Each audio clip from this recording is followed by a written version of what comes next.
beneath a shipping canal near Chicago, the United States runs an electric wall through the water. It has cost millions to build, operate, and strengthen. Its target is not a submarine or a weapon. It is a fish, a silver carp, and the wall can block a route without ending the invasion behind it. Silver carp do not look like the kind of animal that would trigger a federal defense system. They have no teeth built for tearing prey. They do not hunt people.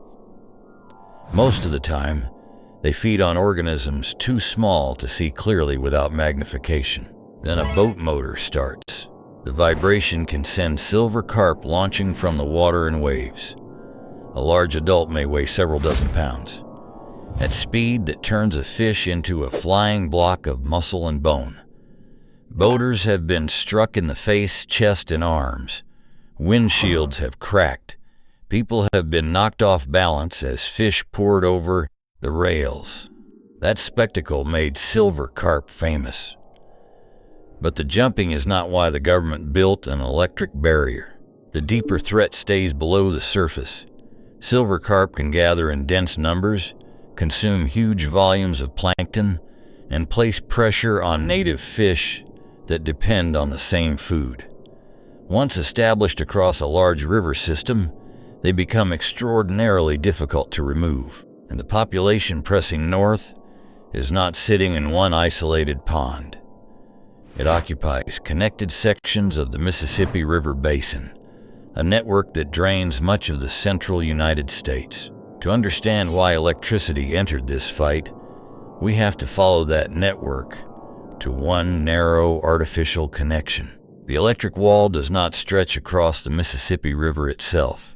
It sits near Romeoville, Illinois, in the Chicago Sanitary and Ship Canal. That distinction matters. The canal is part of a navigable waterway linking the Mississippi Basin with Lake Michigan. Barges use this corridor. So do recreational boats. Water, debris, and living organisms can move through the system as well. Before engineers altered the landscape, the Great Lakes and Mississippi watersheds were largely separated by a natural divide. Chicago's canals cut through that divide. They created an economic artery, but they also created a biological doorway. Follow the map south from the canal, and the waterway connects with the Des Plaines River. From there, it reaches the Illinois River. The Illinois joins the Mississippi. Follow the map north, and the route approaches Lake Michigan. That makes this canal one of the most closely watched aquatic checkpoints in North America. The electrical dispersal system sends current between submerged electrodes. A fish entering the energized zone experiences an increasingly uncomfortable electrical field. The goal is to make it turn around before it crosses the barrier.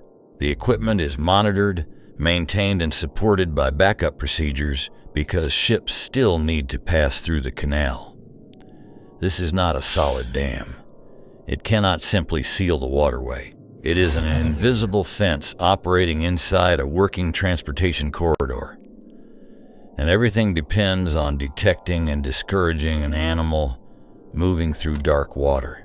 But the carp did not begin anywhere near Chicago. Their route into American rivers started decades earlier, with a decision that once seemed practical. Silver carp are native to rivers in Asia. In the United States, they were imported during the 1970s, along with other carp species, for use in aquaculture and water treatment facilities. Their feeding ability was the attraction.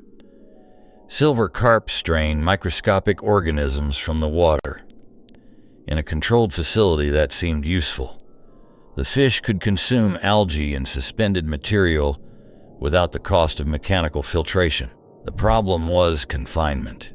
Floods and other escape routes allowed invasive carp to enter open waterways. Once outside, they found broad rivers, warm summers, and long stretches of moving water that could support reproduction. Their eggs do not remain in a nest guarded by a parent. They drift with the current while developing.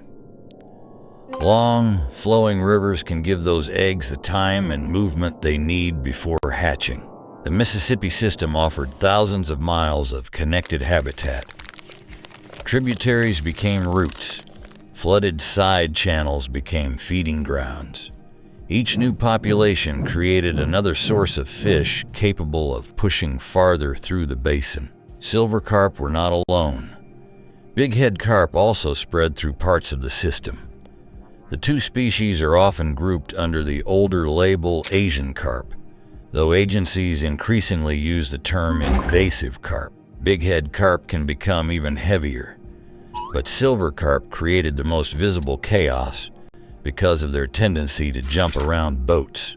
By the time those airborne fish appeared in viral videos, the invasion had already become a problem of geography. Removing fish from one bend did not clear the tributary upstream. Clearing one tributary did not erase the adults reproducing elsewhere. This is the first advantage the carp gained over the people trying to stop them. The fish used the river as a conveyor belt. Human control remained divided among states, agencies, and individual stretches of water. And wherever the carp became abundant, the change was measured not just in fish counts, but in the food available to nearly everything around them. Silver carp do not need to kill another fish to weaken it. They compete at the bottom of the food web. Plankton may look like green haze or drifting dust, but it supports an enormous share of freshwater life. Tiny animals eat it. Larval fish depend on it. Small fish become prey for bass, walleye, catfish, birds, and larger predators. Silver carp filter that same resource continuously as they swim. One fish is not the issue. The danger appears when thousands of mouths work through the same water. In heavily invaded reaches of the Illinois River, invasive carp have at times represented a substantial share of the fish biomass. That means a net may hold more carp by weight than many native species combined. The ecological effect is not identical in every river. Water temperature, current, plankton production, and native species all matter. Scientists continue to study which fish experience the strongest competition and where, but the mechanism is clear. A dense population of large filter feeders can redirect energy that once moved through native food chains. Imagine a pasture supporting cattle, deer, and rabbits. Now add an expanding herd that eats from the same ground all day and reproduces quickly. The newcomers do not have to attack the original animals. They only have to reach the food first. The carp also benefit from scale. A mature female can produce a very large number of eggs under suitable conditions. Most will never survive. But when the starting number is enormous, only a small fraction needs to reach adulthood to sustain the population. That is why the invasion cannot be judged by a few dramatic fish on the surface. The real contest happens in reproduction, calories, and current. By the time a jumping carp lands inside a boat, it has already spent years participating in a much quieter change beneath it. So agencies began attacking the population with something more direct than electricity. They sent out crews, nets, and commercial fishermen. Then they discovered how much work it takes to remove a river full of fish. Carp removal can look like an industrial harvest. Crews stretch long nets across backwaters and side channels. Boats drive fish toward the mesh. Silver bodies erupt from the surface. The catch is lifted, weighed, and hauled away by the ton. Commercial fishermen are central to this effort because they already understand the river. They know where fish gather when the water rises, where current slows, and where schools move with the season. Government-supported programs have paid for targeted harvest in strategic areas, especially in the Illinois River. The objective is not only to remove fish, it is to reduce the number approaching the invasion front near Chicago. Researchers also implant transmitters in selected fish. Those tagged carp become unwilling scouts. When one moves toward a feeding area or wintering hole, receivers can reveal where other carp may be gathering. Then the crews return with nets. Other tools include sound, bubbles, lights, carbon dioxide experiments, environmental DNA sampling, and intensive monitoring. No single method fits every channel. A deterrent that works in a narrow passage may do little across a broad river. There is also a market problem. Carp can be processed into food, fertilizer, fish meal, and other products. Building demand gives fishermen a reason to keep removing them, but commercial demand is not the same as eradication. If prices fall or processing capacity disappears, removal can slow while the fish continue reproducing. Even an efficient crew can only catch the animals it reaches. Nets miss fish. Floodwater spreads them across new habitat. Small carp can pass through openings that hold larger adults. Still, sustained harvest has produced measurable reductions in targeted parts of the system. That matters. Fewer adults near the leading edge can mean less pressure on the barrier and a lower chance of movement toward Lake Michigan. But harvest works downstream. Electricity works at the canal. Monitoring works between them. The strategy is therefore a chain of defenses, and every link must keep operating, because the electric wall can discourage a fish at one location. It cannot reach backward through hundreds of river miles and remove the population that sent the fish there. At the canal, the electrical system serves a narrow but critical purpose. It is designed to deter fish from crossing a specific line. Electrodes rest beneath the water. Control equipment creates a pulsing field between them.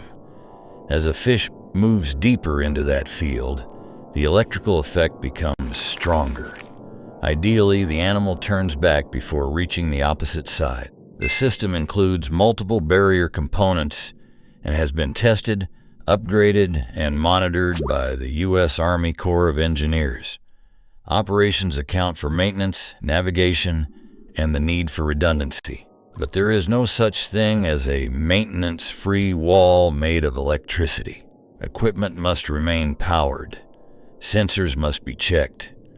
Debris and changing water conditions must be managed.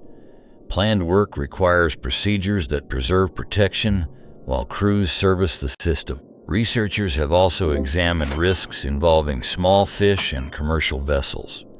Barges displace large volumes of water. Their wakes and recessed spaces can complicate how organisms move through the canal.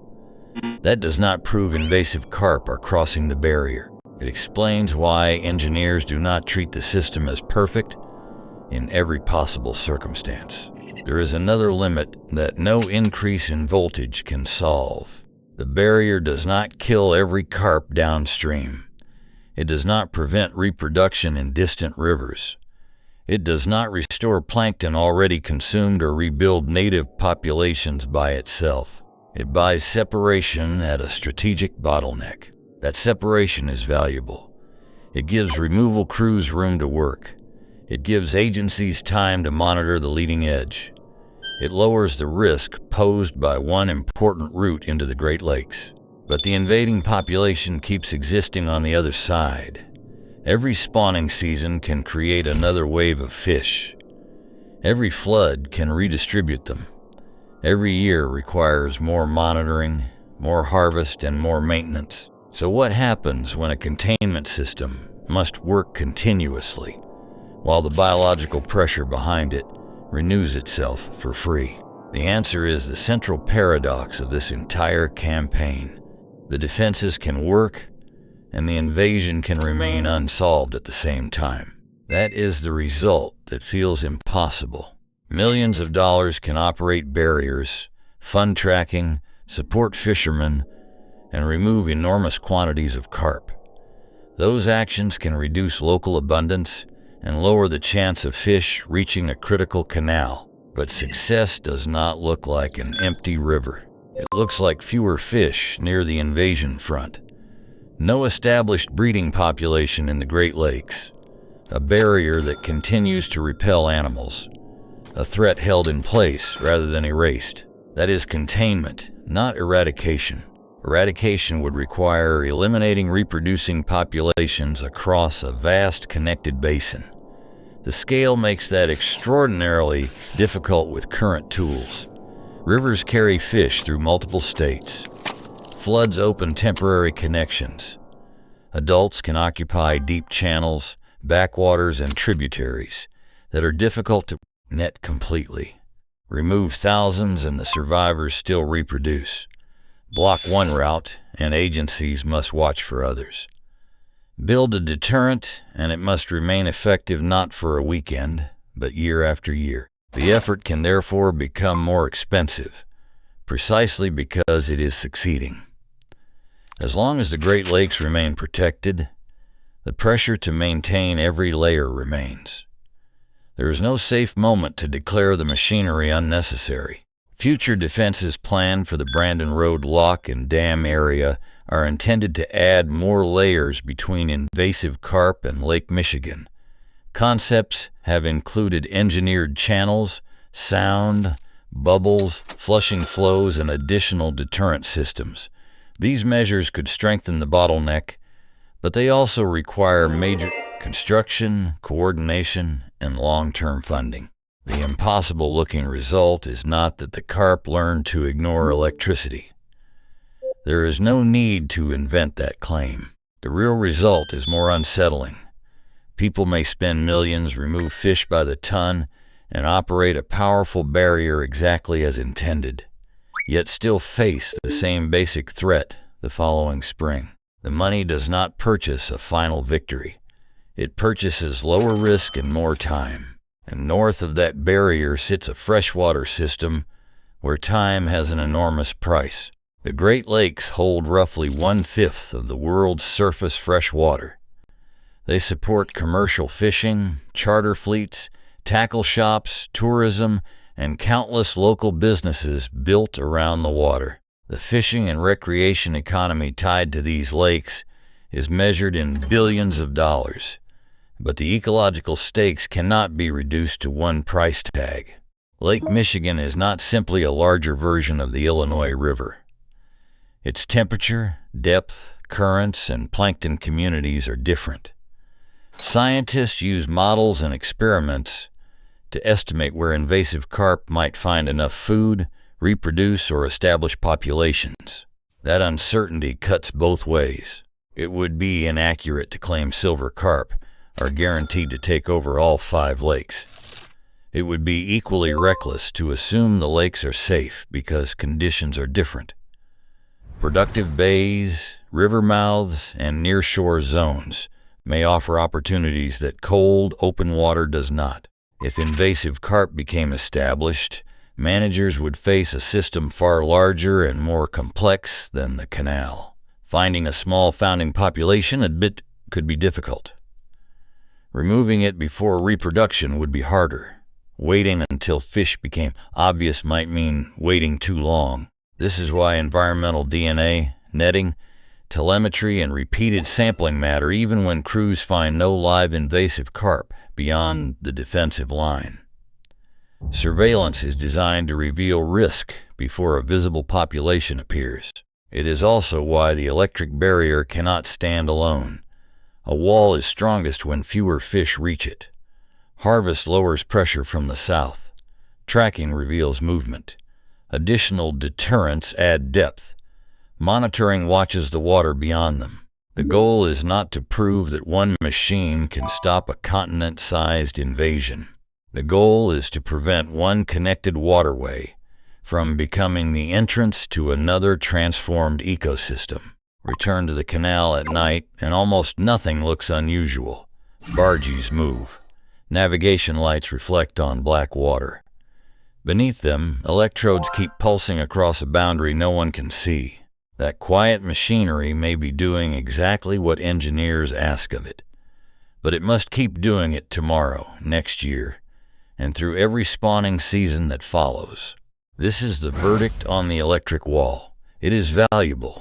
It may be essential, but it was never a machine that could erase invasive carp from the Mississippi Basin.